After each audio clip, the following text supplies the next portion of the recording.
Other shows we have for you to enjoy at myclassicradio.net.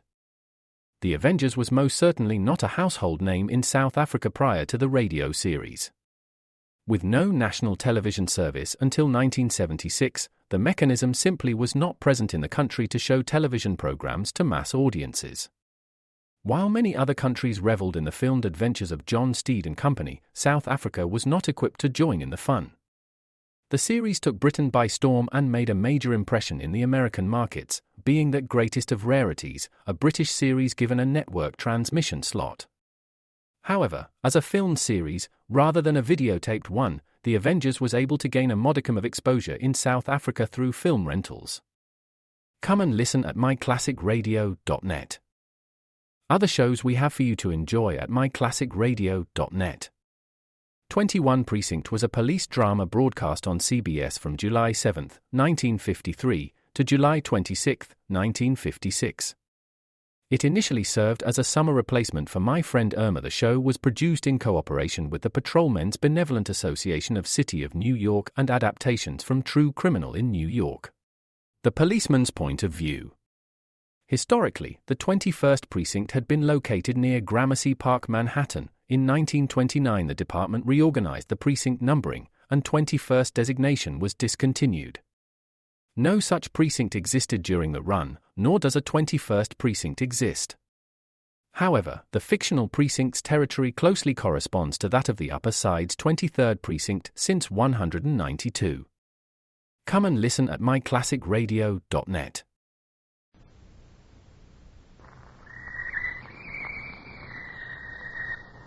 Call all hands. Beat to quarters.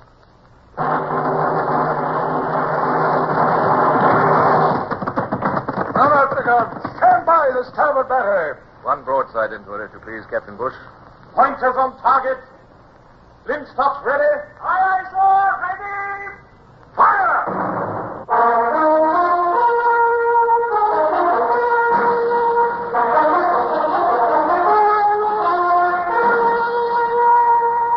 Presenting Michael Redgrave as C.S. Forrester's indomitable man of the sea, Horatio Hornblower.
Since that memorable time, I do not remember being so utterly weary as I was after the Natividad plunged, burning under the surface of the deep Pacific.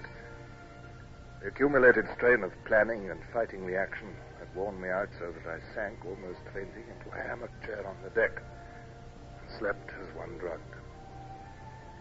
It was the sun lifting clear over the horizon and blazing into my face that finally woke me. What is it? Oh, good heavens. I've slept all night. Good morning, sir. The wind's back round, and I'm holding our course close hauled. Good morning, Mr. Bush. It's a miracle we can hold a course at all. Look at that rigging. Splices everywhere, and hardly a sail without shot holes in it. Yes, sir. She looks a tattered old vagabond. But our makeshift mizzenmast is still standing, sir. Good. Those decks are still furrowed and grooved with shot. The sills are black with powder. There's an 18-pounder shot half buried in that bit of tough oak, sir, and And nevertheless, you've done wonders. I might have done more, sir. But the men were so exhausted, I had to send them as many below as I could. To tell the truth, sir, There's more dead on deck than living. I almost feared to come to that, Mr. Bush. What is the butcher's bill? Pretty heavy, I'm afraid, sir. I've got it on a bit of paper here. 38 killed, 75 wounded. 4 missing. They were in the launch when the Natividad shot hit it and sunk it. All the same, sir. England will go mad when they hear of your victory. It isn't every day that a frigate sinks a ship of the line. Our victory, Mr. Bush. I shall remember to give you all the credit you deserve in my report. Well, I shall go down and visit the wounded. You better get some rest. Good heavens. Lady Barbara, I'd forgotten our passenger. Is she still in the orlop? As far as I know, sir. I've been too busy to see. Well, my steward will have looked after her. If high-born ladies use their position to force themselves into fighting ships, they must be prepared to face the consequences. To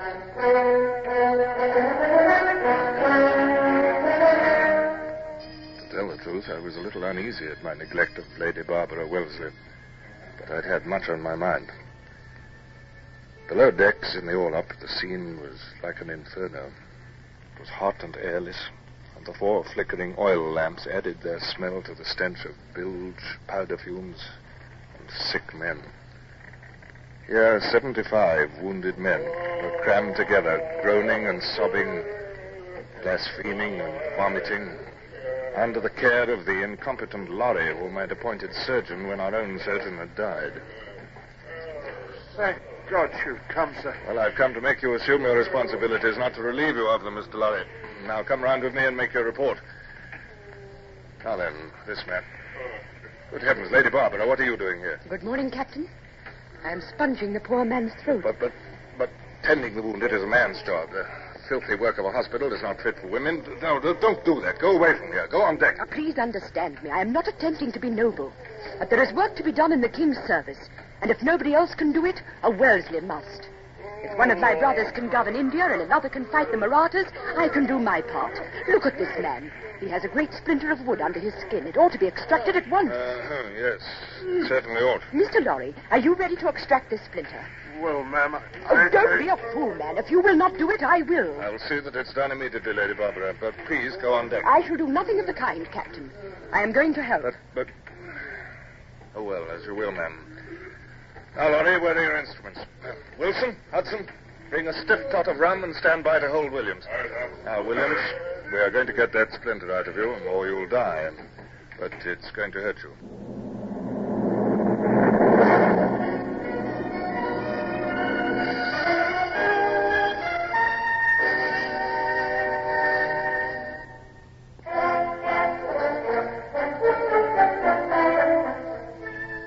Fortnight which elapsed before we rounded Cape Marla was a grim period, though fortunately the weather held fair.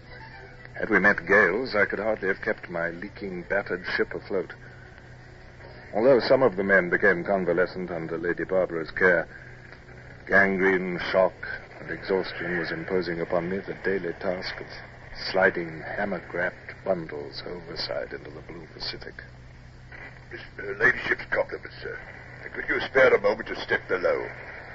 It's Mr. Galbraith, sir. Galbraith, Mr. Bush, I thought he was improving. So he was, sir, in spite of Laurie's surgery. But her ladyship's worried about him now. I'll go immediately. Oh, Captain, I'm so glad you've come.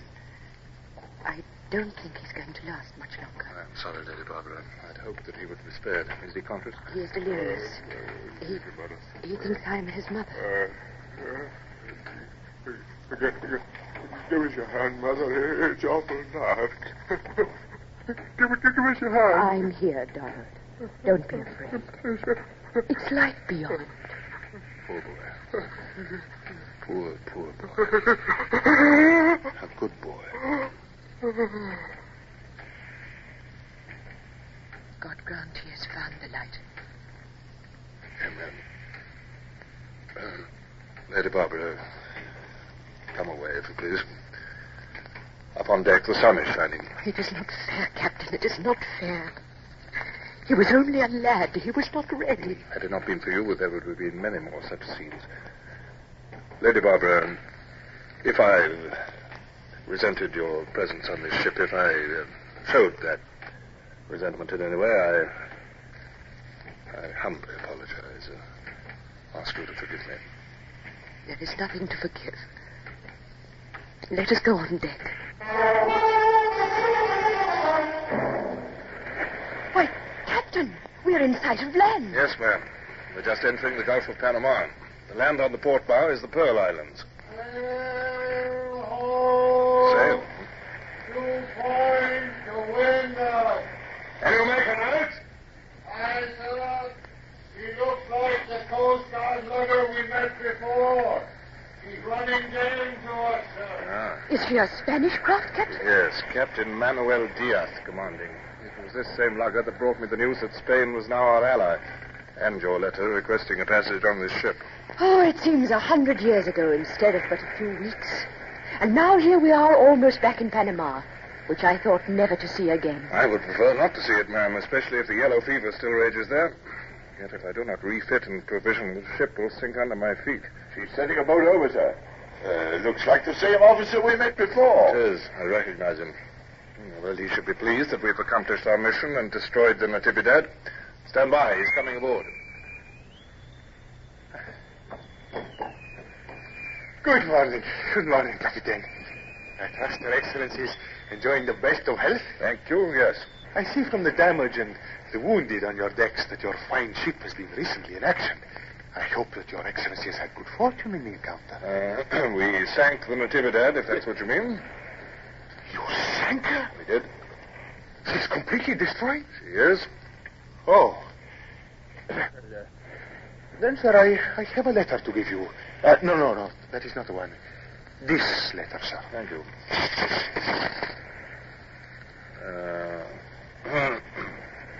You are aware of the contents of this letter, sir? I am, sir.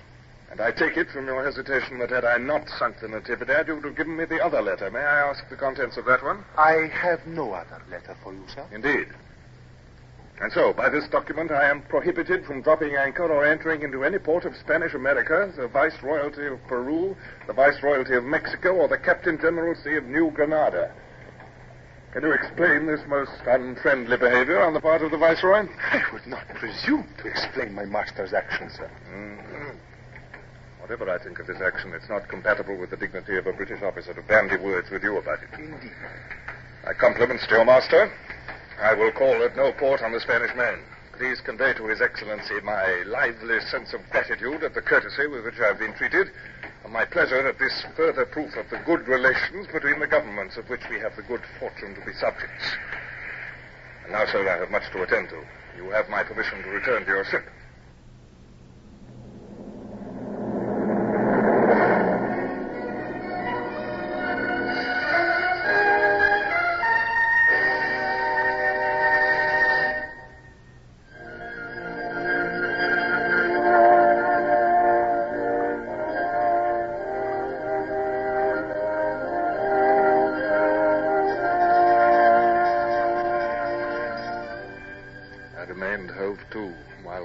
Filled away for Panama.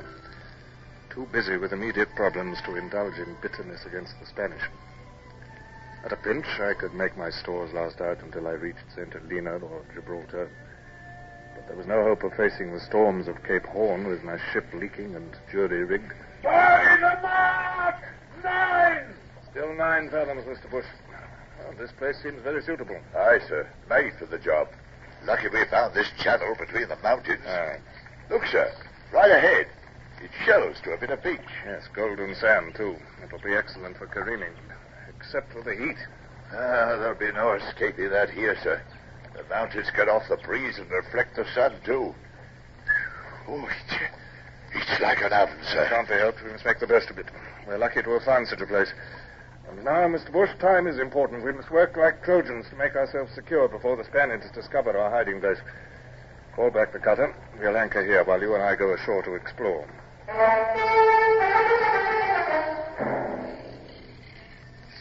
My word, sir. It's an absolute jungle. No human foot has ever trod here. I imagine not. But let the escorts keep a sharp lookout, nevertheless. Yes, now that's the last of the vegetation. Another sharp scramble up these rocks, and we shall have a view of the whole bay. As I thought, Mr. Bush, these headlands make a natural fort. 2 of our 18-pounders up here, and no ship shall dare to approach through the channel. 18-pounders, sir, but they weigh 2 ton apiece. Yes, rigging tackles and swaying them up here in this heat should keep the men amused until we're ready to lay the ship over and begin the serious work. See to it, Mr. Bush. The serious work? Aye, sir.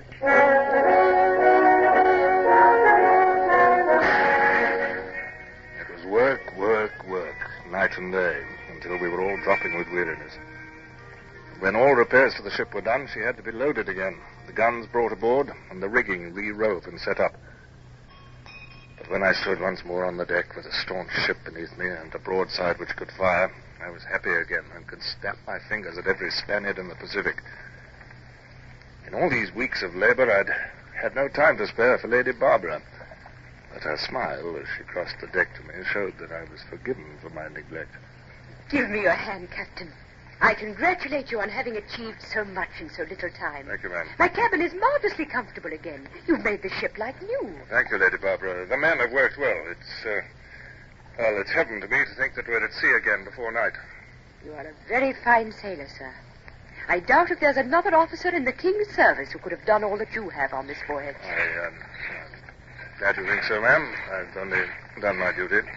England is your debtor. I shall try to help see that she acknowledges that debt. Thank you, ma'am. Pardon me. They'll have that cask going through the bottom of the cutter in a moment. Easy on those tackles there. Bless the man. He was almost human for a while.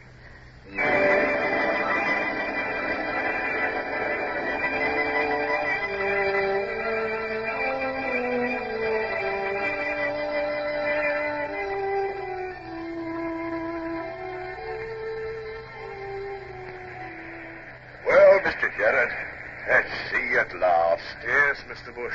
And homeward bound, if the rumors are true. Set well, sail home. It's on the lugger again. Lost that lugger. Twice we met her, and twice she's brought that news. What is it now, I wonder? She's making for us anyway. Here comes the captain. Captain Diaz Lugger approaching, sir. I hope it's not more trouble, Mr. Bush. I'm finding it increasingly difficult to remain civil to that young man. Here comes his boat.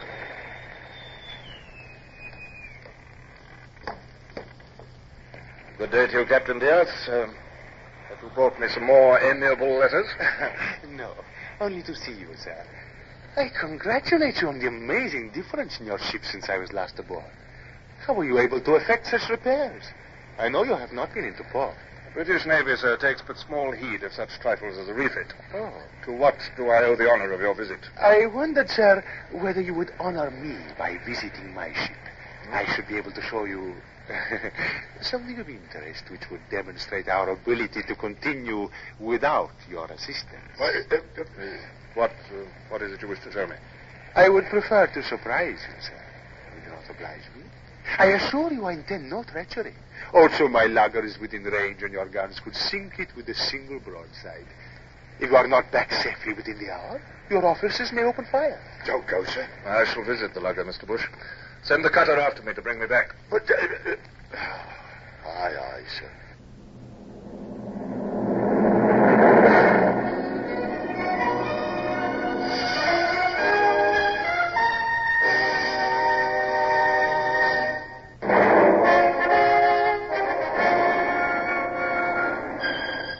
Refused to lower my dignity by displaying undue curiosity about the surprise awaiting me. He led the way to the foredeck. And there, in the blinding, scorching sun, chained by the waist to a ring bolt, with irons on his wrists and ankles, half naked and wholly filthy. Captain, I think you have already had the pleasure of meeting His Excellency Don Julian Maria de Jesus de Alvarado y Montezuma, who calls himself the Almighty. El Supremo, the half-mad fanatic whose rebellion against the Spanish I had been sent to assist, and against whom I'd been ordered to turn when the Spanish had become our allies. Bloodthirsty despot though he was, it troubled me to see him thus. You notice, Captain Hornblower, that I wear these chains now. It is a whim of mine. Do you not think they set off my figure? Yes, they do. We are on our way to Panama, where I shall mount the throne of the world. They speak of a gallows awaiting us on the bastion of the citadel. That will be the framework of my throne. Golden it will be, with diamond stars and a turquoise moon. Only El Supremo is left to govern from his golden throne. His throne. His throne. Chains. These are chains. Why am I chained? I, the Almighty. No God. Amusing, Captain, is it not? Oh, he will sometimes struggle and shout for 24 hours without stopping. Amusing? Captain Diaz, this filthy cruelty is a shame to you, is a stain to your nation. You mean you're going to hang him, mad as he is, with no chance of making his peace with God? Mad or sane, sir, rebels must hang. Your Excellency must know that as well as I do. Then for God's sake, hang him and cease torturing him. We are very glad you have returned, Captain. I hope the promised surprise was a pleasant one. A trifle, ma'am. These simple things, you know, amuse these Spaniards. Something is troubling you, Captain. You look pale. Pardon me, ma'am. I must go below.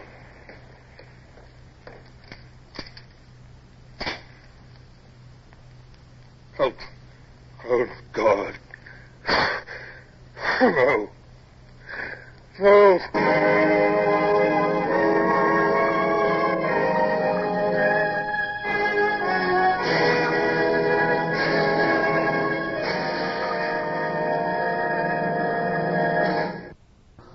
Horatio Hornblower, starring Michael Redgrave, is based on the novels by C.S. Forrester. Music composed and conducted by Sidney Torch. Produced by Harry Allen Towers.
Susan, it's so great to finally be able to get together again. Oh, it sure is. And I really appreciate you picking up the bill. I'm happy to. I've got the extra cash. Since we've all been driving so much more again, I've been using Get Upside, the free gas app that pays you cash back for every gallon of gas you buy. Wait a minute. Are you saying you actually get paid cash when you buy gas with the Get Upside app? Yes, up to 25 cents a gallon. Cash back every time I buy gas. Does that actually add up to anything? Some months I make $200 to $300. Wow, that's serious extra cash. I'm downloading the free Get Upside app now. Download the free Get Upside app now in the App Store or Google Play to save up to 25 cents a gallon when you buy gas. Use promo code MONEY for a 25 cents a gallon bonus on your first tank. That's up to 50 cents a gallon on your next fill-up. You can cash out anytime to PayPal or an e-gift card for Amazon and other brands. Just download the free Get Upside app and use promo code MONEY for a 25 cents a gallon bonus on your first tank. That's code MONEY.